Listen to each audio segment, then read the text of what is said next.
Hello guys and welcome back to my channel. Now I kind of put this off yesterday. I was meant to film it yesterday, but I kind of put it off because I wasn't really in a mood and I kind of just wanted to forget about it. But here we are now. I just got to get it done and over with. So here we are with my Leeds United versus Tottenham player ratings. So as you probably all know, it was a Leeds United 3, Tottenham 1. You could say obviously like Leeds were the better team.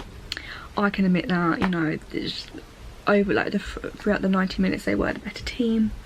So the right team won, as much as it's, you know, it hurts to say that.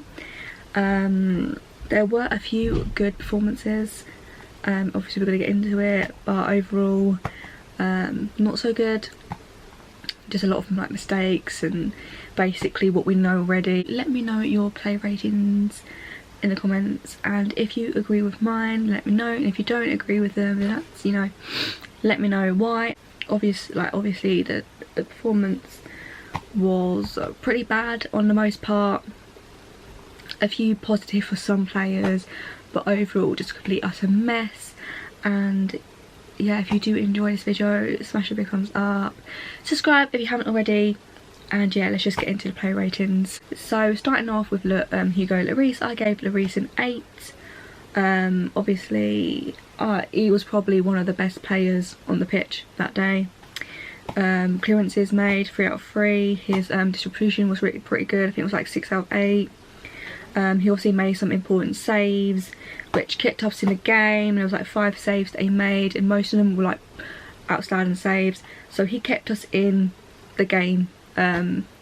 So it could have been even worse, like a 4 or 5 like lead or whatever. But yeah, so obviously the 3 goals we conceded wasn't his fault at all. He couldn't really do anything to stop them.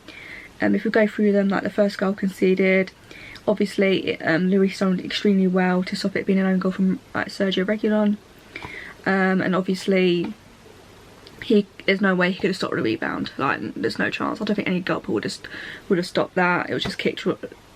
I can't even remember the goal scorer. But yeah, he couldn't have done anything to save that. The second goal, obviously too close of range to stop it, and he wasn't helped by Dyer because, you know, it was kicked past Dyer and he just left it. But we'll get into Dyer. We'll get into it a bit later. Third goal, he could have nothing to save it. You know, it wasn't anything he could have done really. As I said, he was one of the best players during the game. Moving on to Aurier, I gave Aurier a 6. He had 1 shot on goal which deflected, but you know, the Leeds goalie made a great save.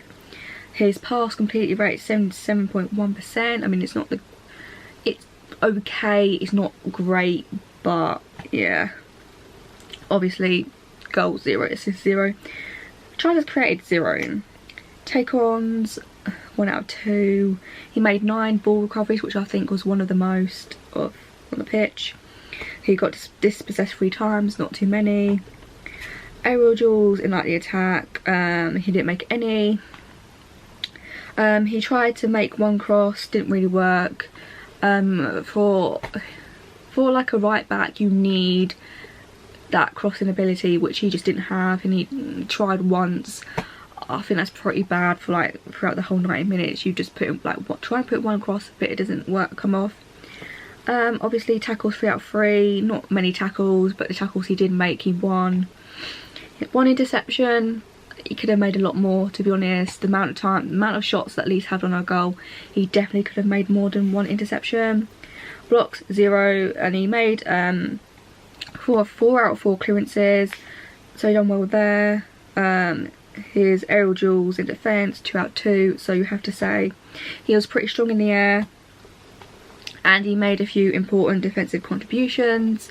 However, he didn't really offer much going forward, and he just wasn't good enough in the attacking sense when we needed him to be. This was a huge difference to the Sheffield United game, but we've come to used to this, of like the inconsistency with Serge Aurier. He can have like amazing performance, and in the next game he's just totally off it and it's just not good enough. And yeah, so I gave him a 6. Moving on to Toby, I also gave him a 6, a 66 passing completed rate. chances created was 1, take-ons 1 out of 1. He also made 9 ball recoveries, so he was another one who won the ball back quite a lot. He was only dispossessed once, which, you know, is pretty good. He had like an aerial duel in attacking third, but he didn't win that one. He didn't make any tackles either. Interceptions, pretty, I think it was like 1 or something. Oh no, 0. He made 0 interceptions. He made 2 blocks, so you've got to say that's, you know, he made some blocks. Clearances was 4 out of 4 as well, and he, obviously, in a defence, he won 1 aerial duel out of 1. So what he had to do was pretty much what he'd done. For a defender like Toby, that those stats are not that great, to be honest.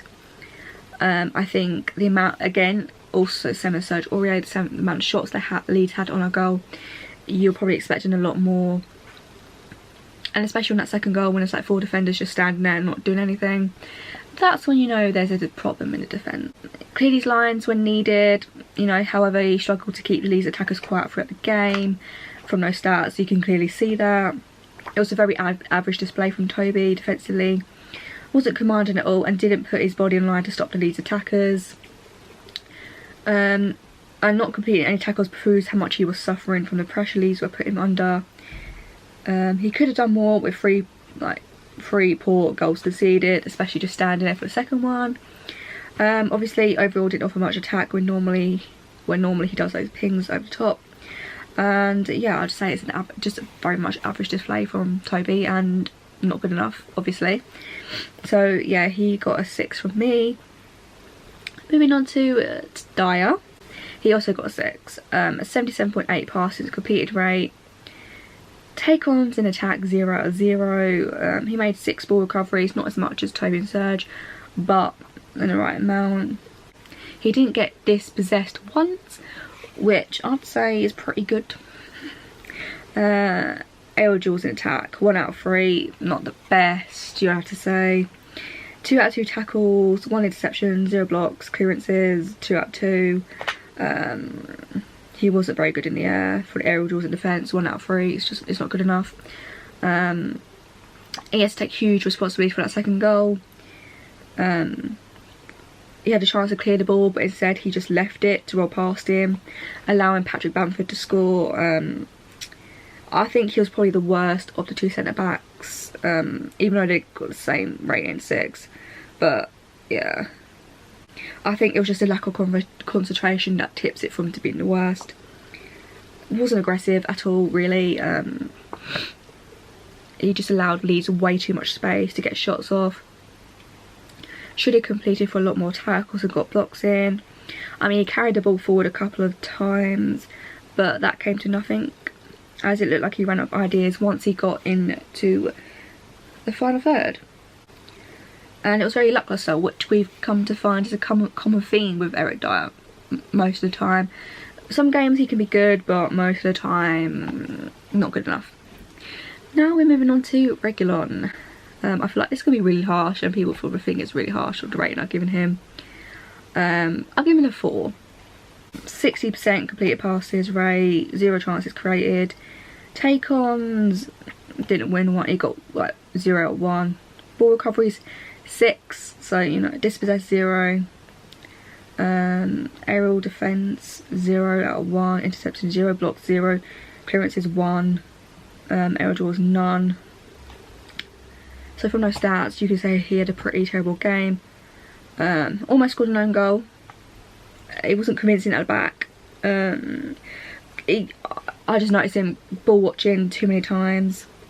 He didn't make an impact in the final third like he should be doing. Going to sleep at vital times during the game, allowing Leeds to run off him into attacking positions. I think, like, down the flanks, that's where Leeds were getting their most joy. It was definitely at fault for the first and second goal. Not quick enough to second balls, and no desire to fight at the back or going forward. Lack of crosses is criminal, especially when you're relying on quality into the box to get your chances. There was literally no crosses whatsoever, and you expect a player of Regulon's quality to put crosses into the box, but for some reason this game just wasn't happening. and only making 1 clearance the entire game. It's not good enough. Lacking quality in every aspect of the game. Only positive is the amount of ball recoveries made, but even that is minimal. That he could have literally just got those 4 a 4 rating because of those ball recoveries. Overall for Regulon, I feel like the 4 people could see as harsh, as I've said, but hopefully the reasons that I gave for that rating, you'll understand why. Lo Celso, I'm giving a 6, a 77.5 passing completed rate, attempt 0, goal 0, assist 0, obviously he created 1 chance, take-ons and attack 2 out of 5, ball recoveries 4, no aerial duels, crosses 1 out of 4. He made 3 tackles in defence. There was a few times when he won the ball back pretty well. Clearances 1 out of 1. He made 2 good opportunities for the team to score, and he made a few 3 good tackles to get us back onto the attack. There was some nice passing and link-up play, but not enough quality to create more openings. He got overrun in the midfield, I think, quite a lot. And he struggled to keep hold of the ball sometimes, running out of play quite a few times. Lacked a kind edge in the final third, and overall it was like a very average display. But he was attempting positive things throughout the game. So for me, Lo Celso gets a 6. So moving on to Aurier, he also gets a 6. 77.8 passes, complete rate, chance to create 0, take-ons at 0. Ball recovery 6, so he was pretty good in that. He didn't get dispossessed once. Aerial duels in attack 1 out of 3, made out 2 out of 2 tackles, interceptions 1, clearances 2 out of 2. And then I think with Aurier, he sensed danger quickly to win back the ball. However, he struggles to be creative with his passes in the final third, giving the ball away too easily, or overhitting passes, touches. Tried just like Lo Celso, but he was also overrun in midfield. Didn't have much help from the forward players as they took too long to get back. This created space for Leeds. He tried his best, but wasn't good enough as he had too much to do and wasn't effective as much as he should have been. So I feel like this was an average performance. Most of the players had an average performance. Now we're going to move on to Bale. I gave Bale a 7. Obviously attempts 1. 80% passing completion rate. I thought that was one of the highest in the team. He made 1 ball recovery, 1 out of 1 aerial duels in attack, 2 out of 2 tackles, interceptions 2, blocks 1. Clearances 5 out of 5. I thought that was pretty good for Bale. He was doing a lot of tracking back and defending, encouraging runs down the right flank, however never got a sniff at goal.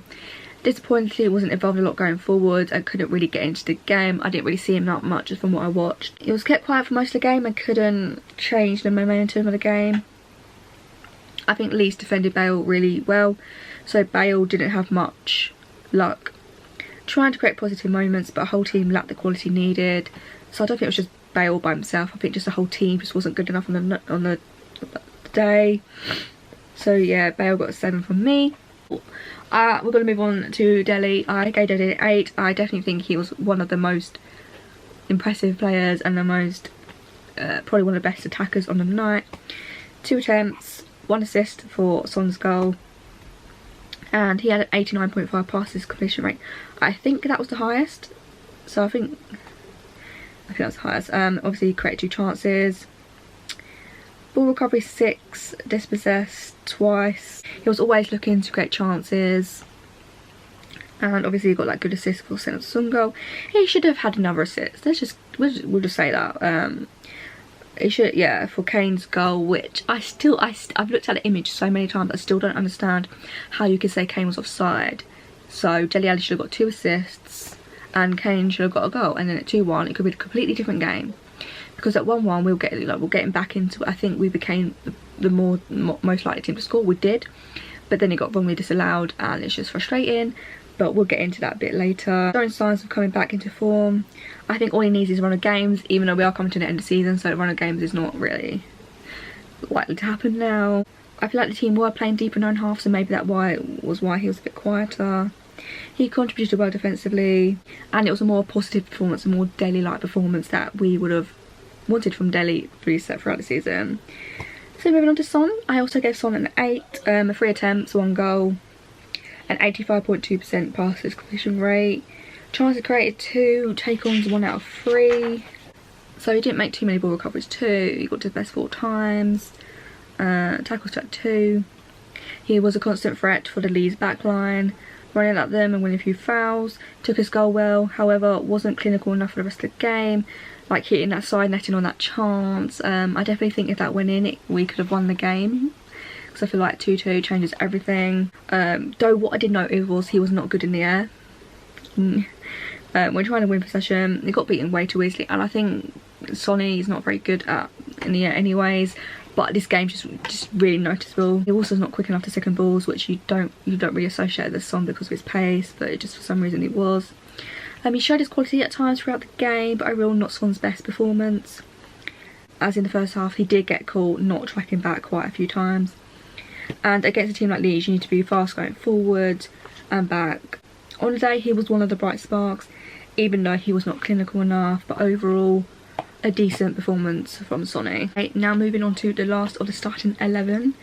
Kane, I gave a 7, 2 attempts. His passing wasn't that great, 76.7%, so that was lacking. He created 2 chances, take-ons 5, ball recoveries 5, aerial duels. This is where it's a bit worrying because he didn't win any aerial duels, 0 out of 5. Now with Kane, you know he's obviously with Kane, he's very good at holding the ball up and winning it with his head, but for some reason this game wasn't his day. Tackles 1 out of 2, interceptions 0, blocks 0.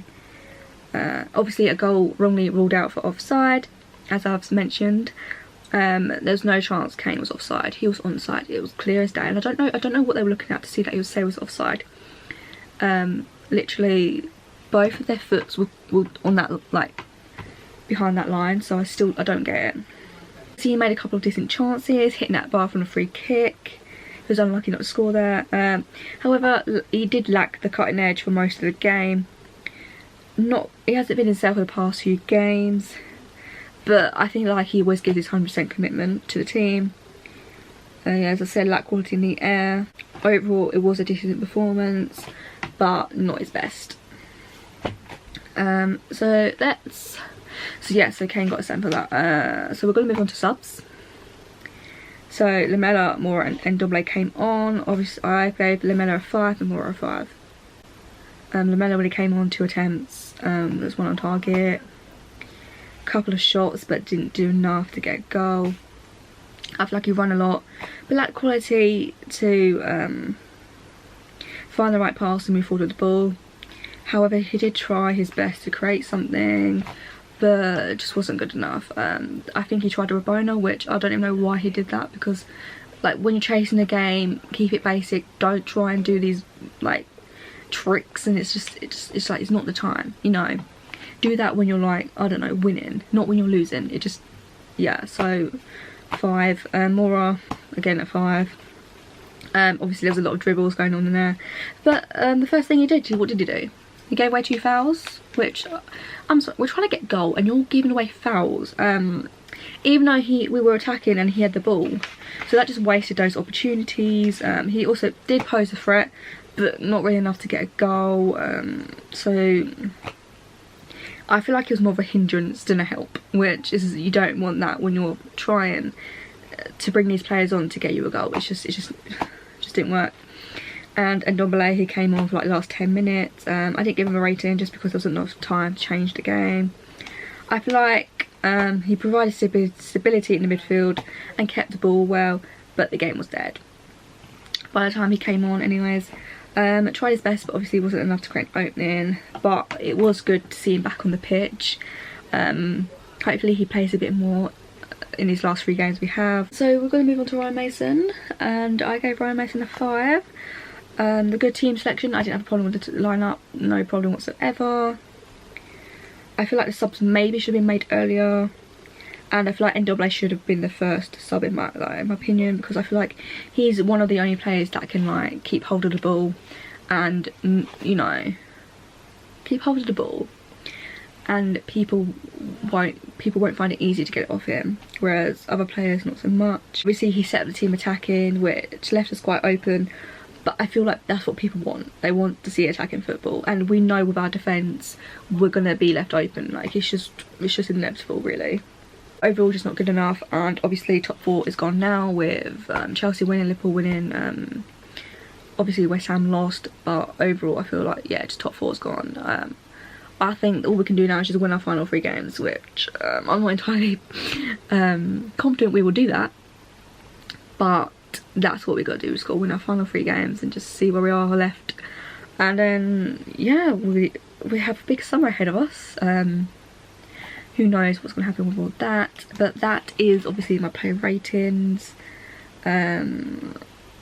If I did leave anything out that you thought was important, or something that I missed that you saw or whatever, let me know in the comments and I will check it out. But yeah, let me know if you do agree with my player ratings, and give me yours down below in the comments. And as always, if you haven't already, please do subscribe, like this video, and I will see you guys with another video very soon.